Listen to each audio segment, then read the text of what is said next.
Hey guys, okay, so I am on to week 2. Okay, so you guys are supposed to be getting this video this morning. I am a little behind. I'm thinking that because this quilt is it's a little bit bigger than the other one, and the other one was like a mini quilt. This is a lap quilt, so it's just things are taking longer than I thought they would, and I'm gonna have to keep that in mind for the next time I'm doing something like this, because it's pushing me back on a lot of the projects actually that I'm doing right now. And so I'm definitely taking more notes on how long it's taking me to get things done.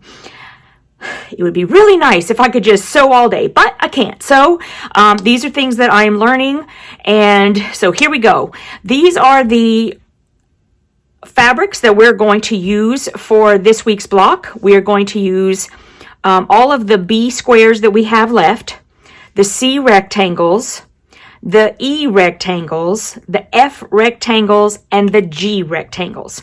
But before we start, we need to cut the fabric A background pieces for the Christmas tree block. So I'm going to take these and I'm going to just scooch them over while we're doing these cuts.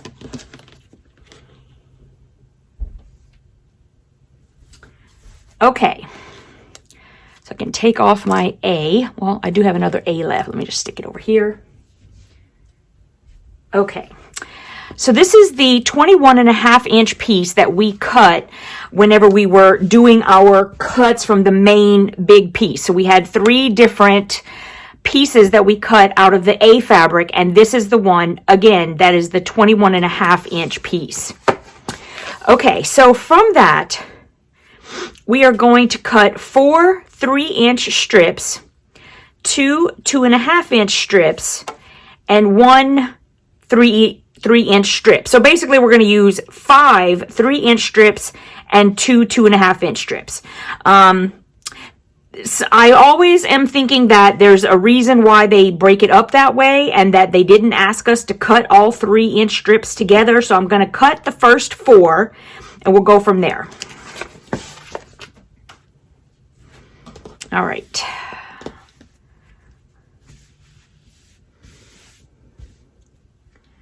Let's see. I need a 3-inch. I think I'm going to go ahead and use this ruler so I know it'll fit for sure. And twist it around. I'm going to try to make the light a little bit better, because I did notice that with the first one, there was a glare, and I don't like that. So I do try to learn from my mistakes. So let's turn the light away a bit. And I'm going to cut 4 3-inch strips. And again, since there was a glare before, I'm just going to let you know, well, before I show you this, this is just to remind you. I hope there's no glare. I'm trying so hard to avoid that. On this side of your ruler, and this is with all Creative Grids rulers, at least all the ones that I have. And then on this side as well, you'll see that there is a frosted piece that is 1/4 inch. And so that's really great for whenever you're marking anything that needs a 1/4 inch seam, if you are someone who likes to mark like I do. And also that indicates that that is the side of the ruler that you would measure 1-inch increments. Okay? Now if you flip it around, you would see that there is a frosted piece that is 1/2 inch, and this side as well. It's a frosted piece that's 1/2 inch. Now you can use that to mark 1/2 inch increments. A lot of times when you're making a bag, you're going to need to have a seam allowance of 1/2 inch instead of 1/4. So that's really good for that. Also, if you're using this side of the ruler This is your 1.5 inch or any 1/2 inch increment. So if you look at the top here, it'll say 1.5, 2.5, 3.5, 4.5, and so on. And that's so you can cut something at 1.5, 2.5, 3.5, 4.5, and so on, using this dark line instead of having to use, you know, like if you go from this side and you're trying to find a half, you're gonna, each mark is gonna be 1 inch apart. It's not gonna be as easy as having a solid line. Do you see how that works? These rulers are awesome. I love creative grids. I always suggest them. Okay, so I just wanted to point that out, and hopefully there's no glare this time. Ugh, I hate that.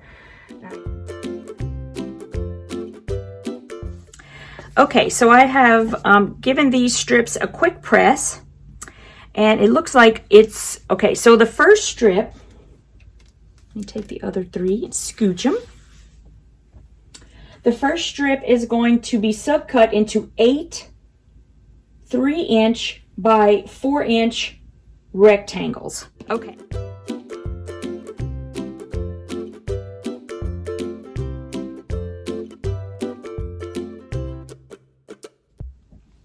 Okay, so there are my 8 pieces, 3-inch by 4-inch rectangles. So now with 2 more strips, I'm going to subcut 28 3-inch by 3-inch squares. Okay. Now, oops, I don't need that. Now I still have this little piece left, so I don't like to, I mean, if I can use that, then I'm gonna. So I'm going to use my 3-inch line.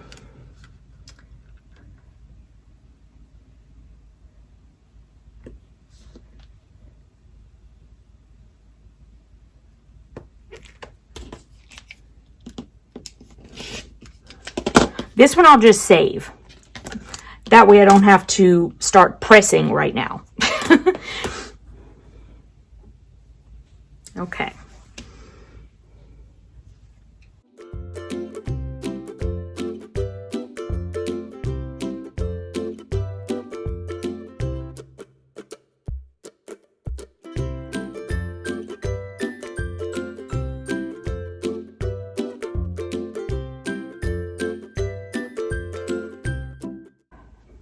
Okay, so I have subcut the 28 3-inch by 3-inch squares, and now using the last strip, they would like us to subcut 4 more of the 3-inch by 3-inch squares. So let's just do that real quick. I've got a little bit of this left, so I'm going to do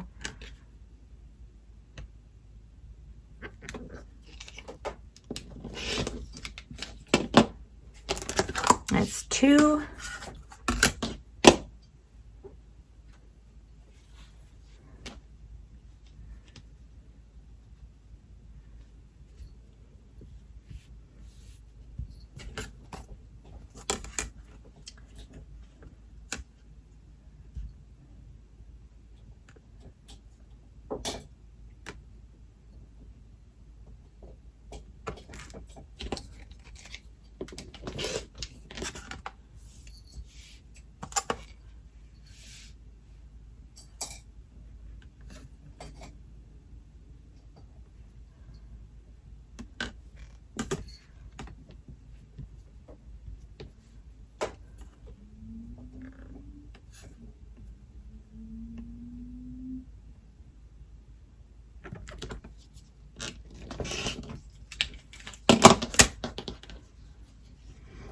Okay, so here's 4.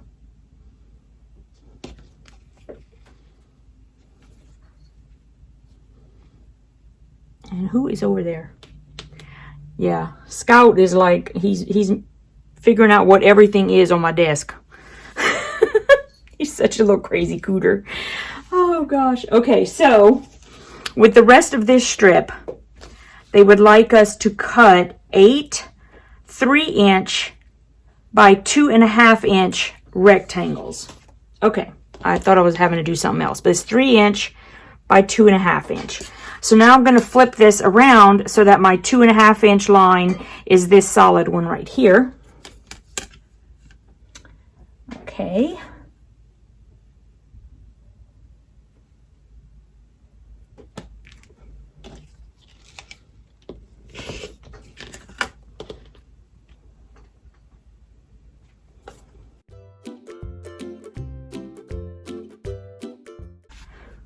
Okay, so those are my 8 3-inch by 2.5 inch rectangles. And next, they want us to cut 2 2.5 inch strips. Okay, so with the 2.5 inch strips, we're going to use one to subcut 7 2.5 inch by 5.5 inch rectangles.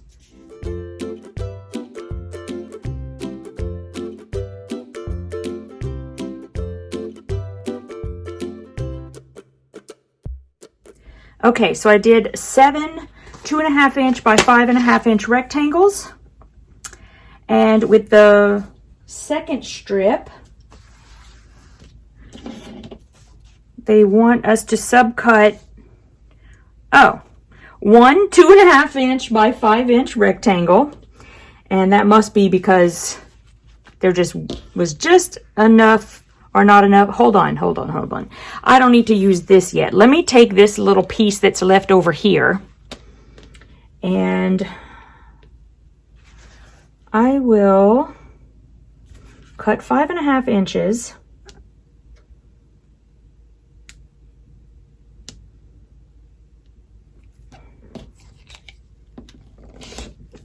And then I'll just make this 2.5.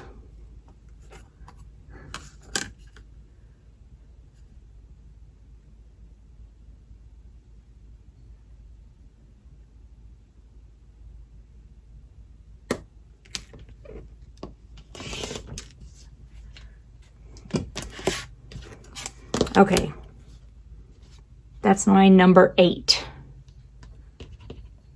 And now I can just scooch that over there. Okay, so with this strip, now I'm going to need 8 1.5 inch by 3 inch rectangles. Okay, so let me cut this down to 1.5 inches. Hold on.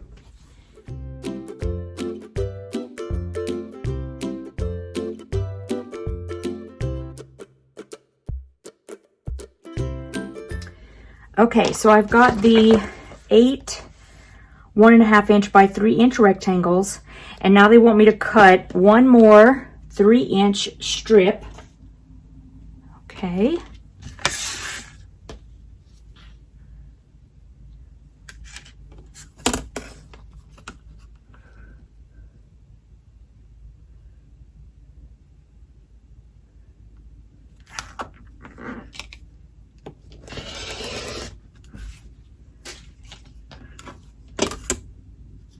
Give it a quick press. Okay, and we are going to subcut this down into 8 3 inch by 3 inch squares.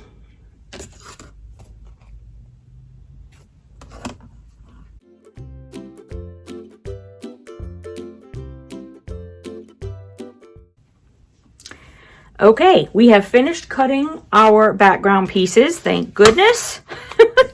So now I am going to bring back in the other fabrics we're going to use. And let's start with number 1, tree row 1. Use 4F and 8A 3 by 3 inch squares. 8. Okay, so let me get 8 of these. 1, 2, 3, 4, 5, 6. What? Okay, that's got to be a good sign for tonight. Okay. So, and then the 4F. Which ones are the F? just remember. F is, oh my goodness, guys. It says F right there. It was a long day at work. I'm sorry. I'm telling you, I just, to get off work and then come back to do this, I mean, it is relaxing a bit, but it's, sometimes my brain, I wonder where it goes. I'm not even kidding. Okay, so here are the 4 Fs. 1, 2, 3, 4. And then the 8 3x3 A's. And we're going to make flying geese blocks. Awesome. Okay, so I'm going to draw diagonal squares on the whites. This is right side up. I flip them to wrong side up so that they are ready for me to mark. And let's see, this is the easiest one.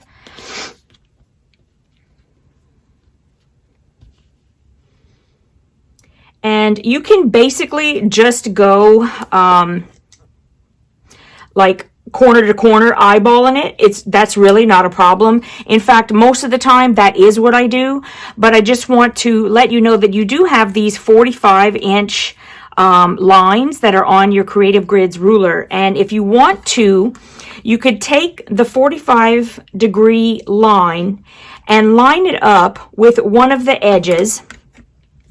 And you're going to pull the ruler down until the line is still on your edge and the point up here is right at the edge. So you just want to pull it either up or down until you get to where that line is supposed to be. And then, you know, as long as you have cut it right, you will end up on the other side. So it will make it perfectly corner to corner. But like I said, it's just as easy to eyeball it if you want to do that.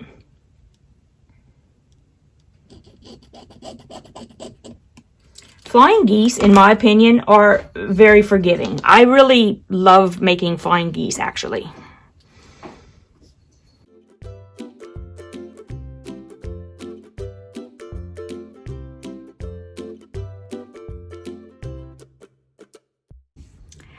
Okay, so one thing I forgot was that my E and my F were backwards whenever I was doing them. So I think this should actually be E, and this is supposed to be F, because I think I did that wrong before. Because I was sitting here looking at them and thinking, how on earth is this going to be a flying geese if they're like so far apart? I was like, that's not going to work. So it's definitely these. So that's just a minor little correction, guys. Sorry about that. I just forgot to make the correction with the rest of the pile after. Okay, never mind. You get it. All right, so here's my F. And I'm going to go first, and I'm going to sew one of these squares to the left side of each rectangle. And I'm going to make sure that my stitch is going to go from the middle, the top middle, to the bottom left. Okay? That way, when we come back and we trim a 1/4 inch from the sewn line, this will be discarded. So I'm going to go do that, and I'll be right back. Okay, so I have sewn down, and I am ready to trim off the excess. We want to take the 1/4 inch line, and we're going to put the 1/4 inch line on the seam that we have sewn, and then we're going to trim everything that is a 1/4 inch past that. Okay.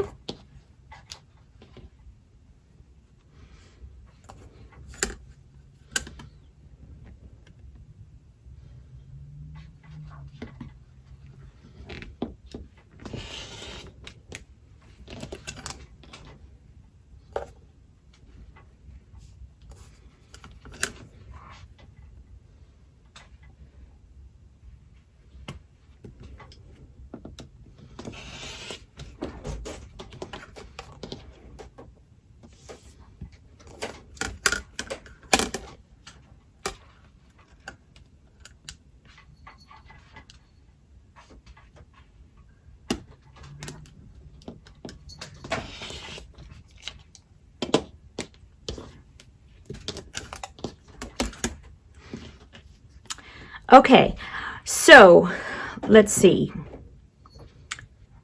They want us to press the seams toward the dark print. Okay, so I personally always press open. All I do is I shorten my stitch length to about 1.4 to 1.6 millimeters. And that makes it tight enough that I don't have to worry about the seam coming open or anything like that. If you want to press to one side, all you have to do is just remember that whichever side you're going to press toward needs to be on the top. So you will take your piece and then you will fold it this way and press, and that'll make it go toward the dark side. Okay, so I will go and press mine open and I'll be right back. Okay, so I have pressed my seams, and you can see how nice and flat they lay.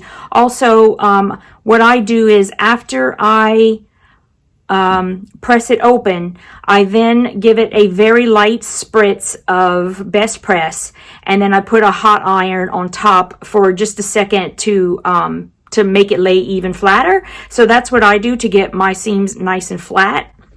And now I'm going to take these over and I'm going to sew the other white square down, and I'll be right back.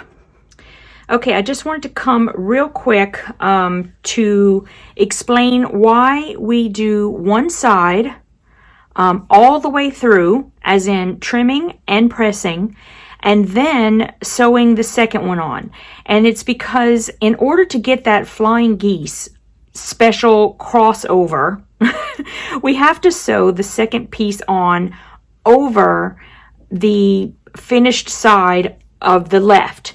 And then that way, when this goes over, as you can see, it'll be a flying geese. So I'll be right back. Okay, so I'm back with my flying geese, and we are on to part 2 of this. Using 8A 3" by 4" rectangles. That must be these guys. That looks like the 4", 3". Awesome. Okay, so using these guys, we're going to attach one rectangle to either side of the flying geese blocks, and then press toward the light side, toward the sides. Okay, so in order to prepare for that, I'm going to mark all of these 1/4 inch from the edge. This is face up. I'm going to flip them over so it is wrong side up, and I'm going to start marking now.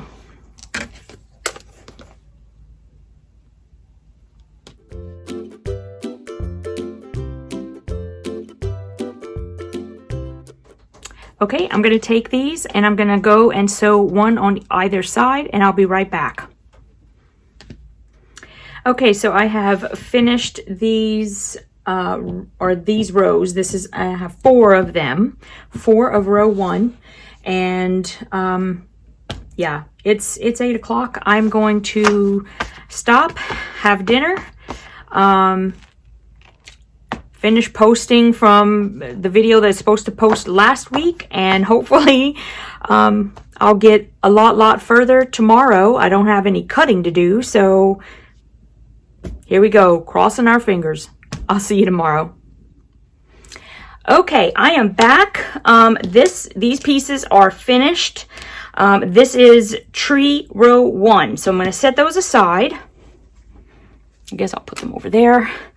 And before we get started, I just want to address the elephant in the room, and that is this splint, a wrist splint that I'm having to wear, because, well, we don't exactly know. I personally think it's probably, well, my doctor does too, but we think it's probably just tendonitis of some kind on the ulnar side of my hand.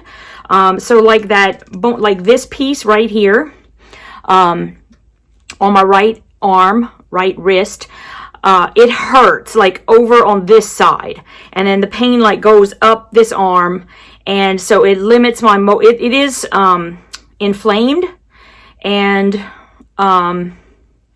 which reminds me, she wants me to keep taking a lot of ibuprofen. I haven't, but it's not because anyway, I just don't think about it. But anyway, so it's like when I move it like this or like this, it hurts a lot. Anyway, so I think it's probably just tendonitis. She says that I probably use it too much for, like I use the computer like all day. So I use it while I'm at my outside the home job, and then I come home, I will sew or open boxes, and then I'm all night on the computer again doing my editing and all of that kind of stuff. So that's what we're thinking it is. And so I'm going to try to start sewing with this on, but I don't think it's going to work. I've already told her that when I have to type, or when I have to, whatever it is I need to do, if I have to take it off, then I have to take it off. And she agreed, and she's just put it back on as soon as you can. So, so that's why I have this on. Believe me, it's not because I want to have it on. Okay, so let's go on to number 2. Tree row 2. I'm going to use 4 C's, which are these guys, and 8 of the 3x3 squares in white. So 1, 2, 3, 4, 5, 6, 7. Oh, it's not as good as yesterday. 8. Okay, and then I'll take the C off because we don't need that anymore. So what I'm going to do is I'm going to, now these squares right now are right side up. I'm going to flip them over so that they are wrong side up, because I'm going to, again, draw a diagonal line across, across each one of these. And then after we do that, we are going to sew one onto the left side and one onto the right side. Now, these are not going to be flying geese this time. Okay, so we can sew both of them on, come over, do the trimming, and then the pressing. And we can do that all at once. That way we're not up and down, up and down, up and down. So let's get started putting these marks on.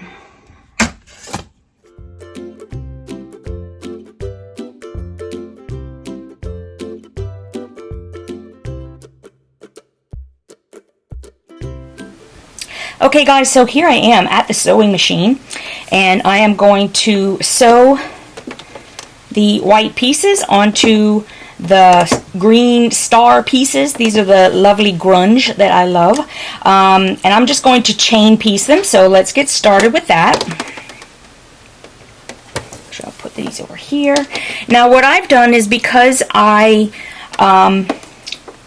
press my seams open, I have shortened my stitch length to 1.4. On my machine it's 1.4. You could do it anywhere between 1.4 and 1.6, and you should be fine. Now when you lay the fabric down, you want to make sure that your diagonal line is going from the bottom left to the middle right up here. So you want to, and you just want to make sure that it's setting right over this corner. And here we go.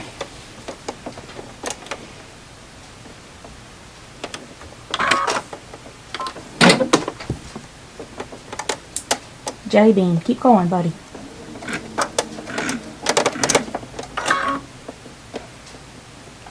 Jellybean, you're in the camera. You got Jellybean.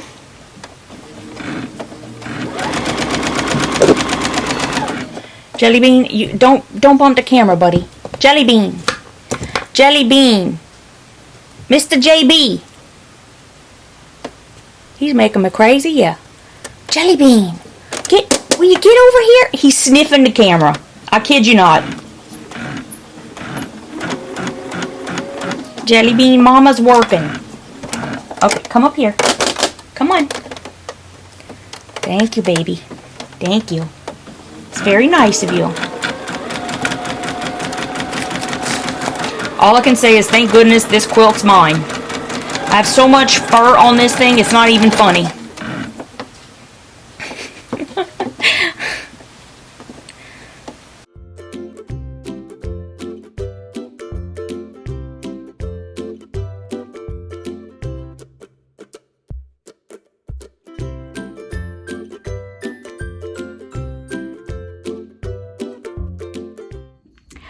Okay, so I am back. I have trimmed off the piece that is beyond 1/4 inch from this line that I stitched, and now I'm going to press my blocks open. And I was going to show you how I do that, just in case you've never seen me do that before. My husband made this for me.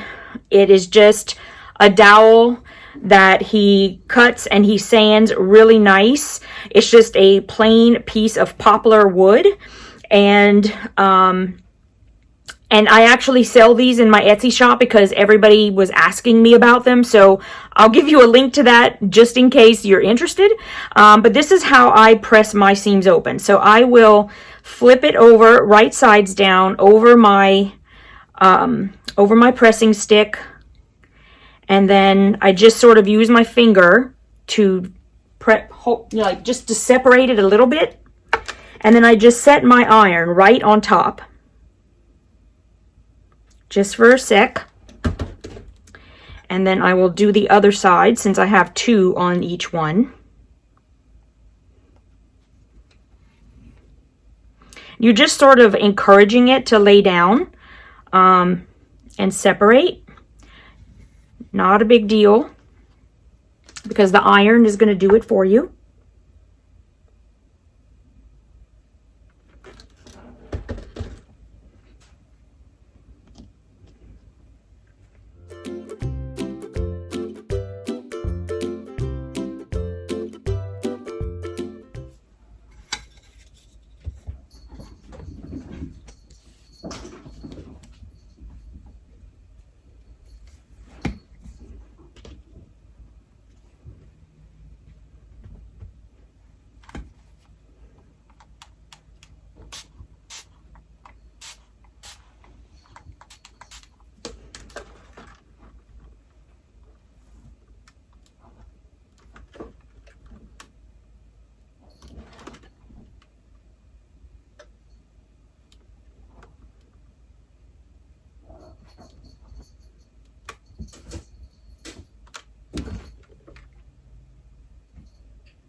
Okay, so here is my tree row 2. Those are done. No, they're not. That's great. Sorry if that was really loud in your ear. Let me get some coffee here. Obviously, I need it. Okay, so now we are going to take, I know we need to put these 2 pieces using 8 3x3. Oh, okay. So we'll take 8 more of these 3x3 squares. 1, 2, 3, 4, 5, 6, 7, 8. And this time I got 1 extra. Okay, so now these are going to be sewed on either side. So instead of, now this is right side up. So I'm going to flip them so that they are wrong side up. And now I am going to draw my seam line on one edge of each one.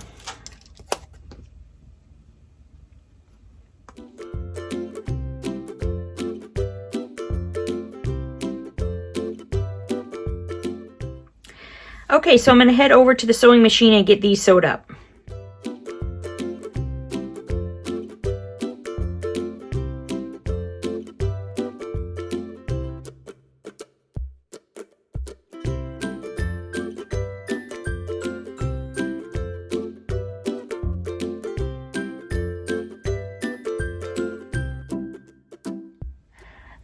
It's Scout. Hold on, let me flip you. Come on, I'ma flip you. Oh! He's a little mess right now is where he is. Yes. Okay, go play. Go play, buddy. Go play. Okay, so here I am back, and I'm going to press these open as well. So let's get going.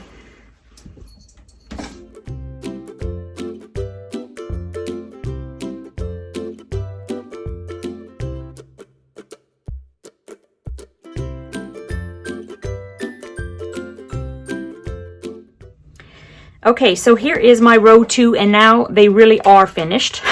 Okay, so I'm going to take my row 2, I'm going to put it over with row 1, and now we are on row 3. And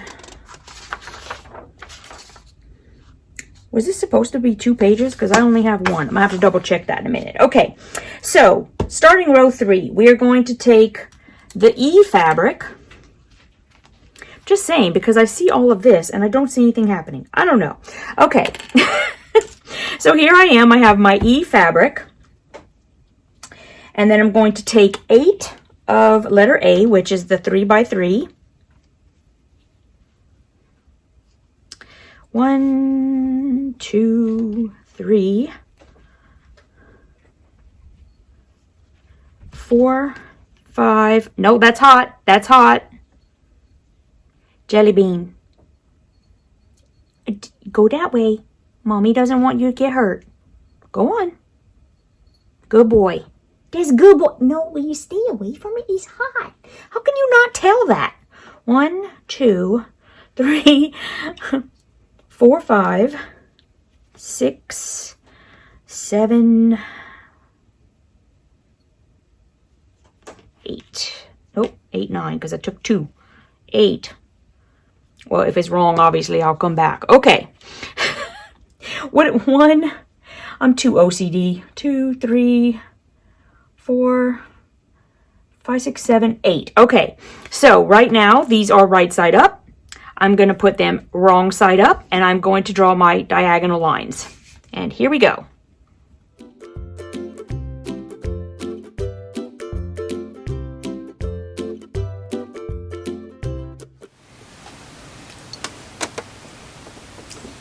Hi, Scout. Scout, what you doing, buddy? Scout. Scout, you're gonna end up getting sewed up. Scout. Buddy. Scout! You can't eat that! You can't eat a stiletto! You're gonna, like, kill yourself! Scout. Come on out, buddy. Scout, Scout. Okay, it's not time to play right now, baby. Look, he wants to, like, bite me up. Come see. Come see. Say hello to everyone. Say hello. You're such a little scamp. Yes, you are. You're a little scamp. Mwah, mwah, my little Scout. Hi. Okay, don't do that. Everybody's going to think you meanie. Everybody's going to think you mean. And you're not mean. No. He's a little sweetie pie. Okay, there you go. You guys, that cat is like, that is the most kittenish kitten I've ever had in my life. I'm not kidding. Oh gosh. Okay, here we go.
Okay, so I have finished step 1 of row 3, and I think I am missing a page from Christmas tree block because I'm pretty sure there's 2 pages. The one thing I want to address, because I know people are going to be bringing it up, is that using the wool pad right on my cutting mat is going to warp it. This particular one, I know that. Okay, this particular one, this pink one, it was already warped. This one has been like this. If you could see, it's like going up, you know, it's like doing up and down. It's been like this for a few months now, and I just haven't really worried about it too much. So, but I am in the process. I just want to let y'all know I am in the process where I'm going to get a lightweight piece of wood, of some kind. I'm going to have Jim sort of sand it for me a bit. I'm going to, and then just put a piece of fabric or something over it to make it look pretty. But I am in the middle of doing that, and I have a brand new cutting mat right underneath here. I've always had this green one underneath that you can see right there. I've always had it as like a second layer. I've done that like for I don't even know how long. All right, 1 second. Let me see what time it is. Okay, it is 7:41, and let me see if I can't get the pieces on that I need to get on to finish up row 3. Okay, it says I'm going to need 8 3-inch by 2.5 inch, which I think it's these. Let me just get the little bit of cat hair off the top.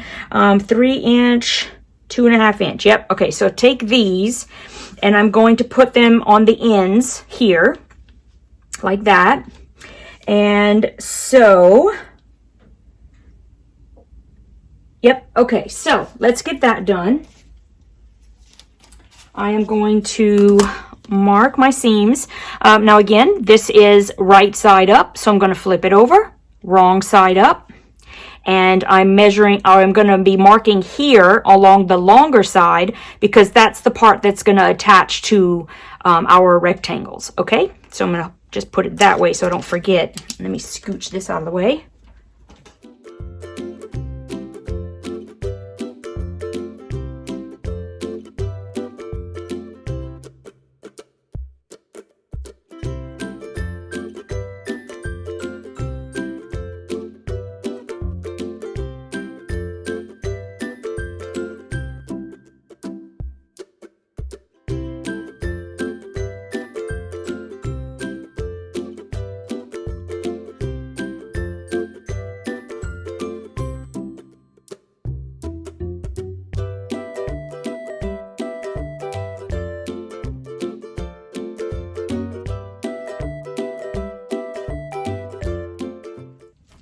Okay guys, I am going to stop for the night, but I do have my row 1, 2, and 3 all ready, and I'm crossing everything that I can get them all done tomorrow night, or try to. I have my live tomorrow night, so we'll just have to see how it goes. That's my goal though. My goal is to finish these blocks tomorrow night. Hey guys, okay, so I am back. It is Thursday night. Everybody pray that I can finish this tonight. I have 3 layers of my tree that I'm putting together. This is a Christmas tree, and so we have to add 1 more with this fabric, and then we're going to be at the trunk, which thank goodness, and then we just sew all of these together, and bada boom, bada bing, we have 4 Christmas tree blocks. Yay! Okay, so let's start putting this together. I'm going to take these and I'm going to scooch them. All right. And then I'm going to take my G fabric. And let's see. It says we need 4 G and 8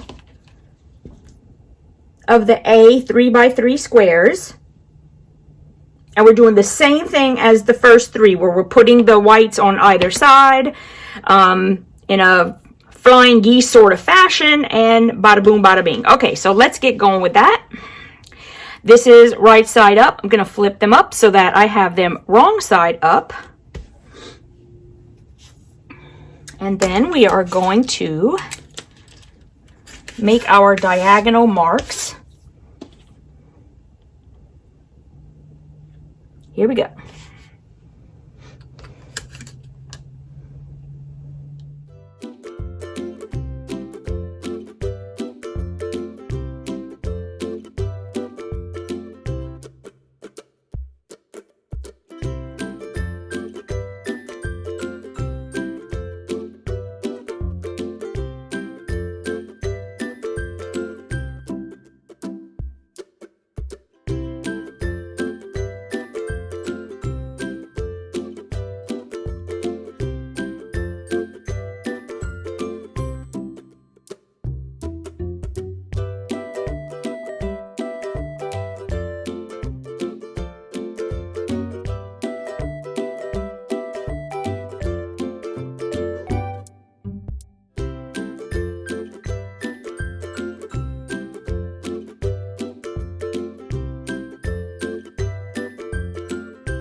Okay, so I have finished these, attaching these squares, which are now the semi-flying geese.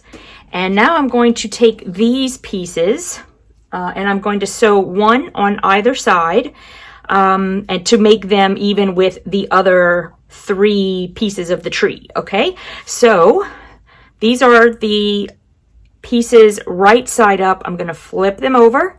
They are now wrong side up, and I am going to draw a line 1/4 inch on the long side.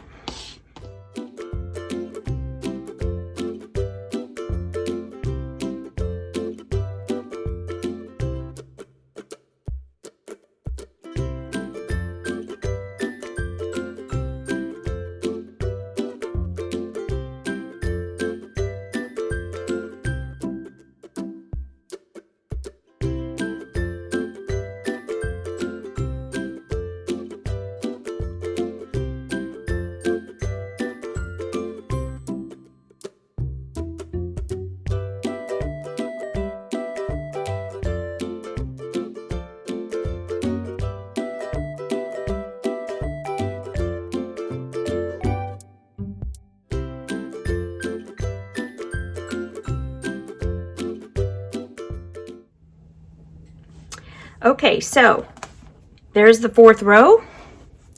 Put those with the other 3.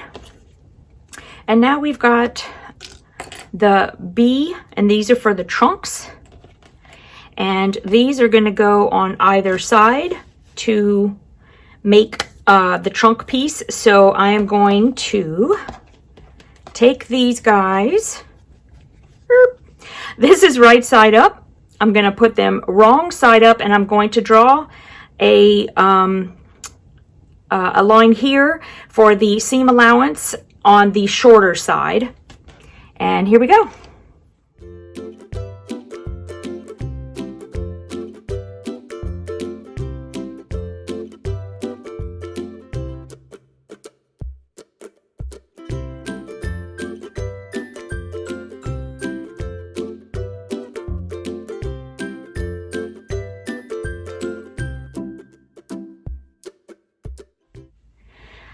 Okay guys, I have finally finished the 4 Christmas tree blocks.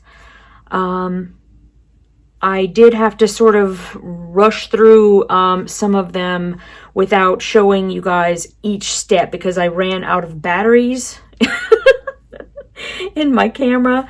But they all went together pretty much the same way, and then they just got stitched together with a 1/4 inch seam in each row. I mean, it was pretty easy. I just chain stitched them. And there you go. So we have our Christmas tree blocks finished, and I will see you next time with the next block. Let's see if I can get it done on time. See you guys. Bye.